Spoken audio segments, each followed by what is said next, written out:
పేదల బియ్యం సంచుల్లో పందికొక్కులు, రేషన్ స్మగ్లర్లు అంటూ చౌక బియ్యం కాజేసి అమ్ముకుంటున్న కూటమి ముఠాలు, బియ్యం పాలిషింగ్, రీప్యాకింగ్ చేసి ఆఫ్రికా దేశాలకు ఎగుమతి, ఏడాది దందా వేల కోట్ల పైమాట నియోజకవర్గాల వారీగా వాటాలు వేసుకుని మరి పనిచేసుకున్నారు. బఫర్ గోడౌన్లు, ఎంఎల్ఎస్ పాయింట్ల నుంచి నేరుగా మిల్లులకు, రాత్రిళ్ళు పోర్టులకు సమీపంలోని మిల్లులకు తరలుతున్న బియ్యం, విశాఖ, కాకినాడ పోర్టులతో పాటు తమిళనాడు, కర్ణాటక తరలింపు, చంద్రబాబు బినామీ మంత్రి వియ్యంకుడి నేతృత్వంలో గోదావరి జిల్లాలో దందా, డిప్యూటీ సీఎం పవన్ కళ్యాణ్ నియోజకవర్గాలు పెట్టిరేగిపోతున్న జనసేన నేత, ప్రజా పంపిణీ వ్యవస్థను భ్రష్టు పట్టించిన చంద్రబాబు సర్కార్, నాణ్యమైన సార్టెక్స్ బియ్యం స్థానంలో నాసిరకం, ఇంటింటికి ఉచిత రేషన్ సరఫరా ఎత్తేసి అరకొరగా పంపిణీ, నచ్చిన వాళ్ళకి రేషన్, నచ్చని వాళ్ళ కార్డులు కట్, పేద బియ్యం అడిగితే కార్డులు రద్దు చేస్తామని బెదిరిస్తున్న డీలర్లు, ఇంటింటికి ఈ పాస్ మిషన్లతో వెళ్ళి బలవంతంగా వేలి ముద్రలు, పదో పరకో చేతిలో పెట్టి బియ్యం ఎగవేత అన్నటువంటిది హైలైట్ చేశారు.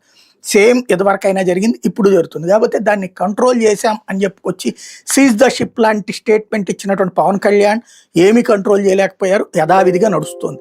అదే సందర్భంలో ఈ దందా అప్పుడు వైసీపీ వాళ్ళ చేతిలో ఉంటుంది, ఇప్పుడు తెలుగుదేశం వాళ్ళ చేతిలో ఉంటుంది, రేపు మళ్ళీ వైసీపీ వస్తే అదే చేతిలో ఉంటుంది.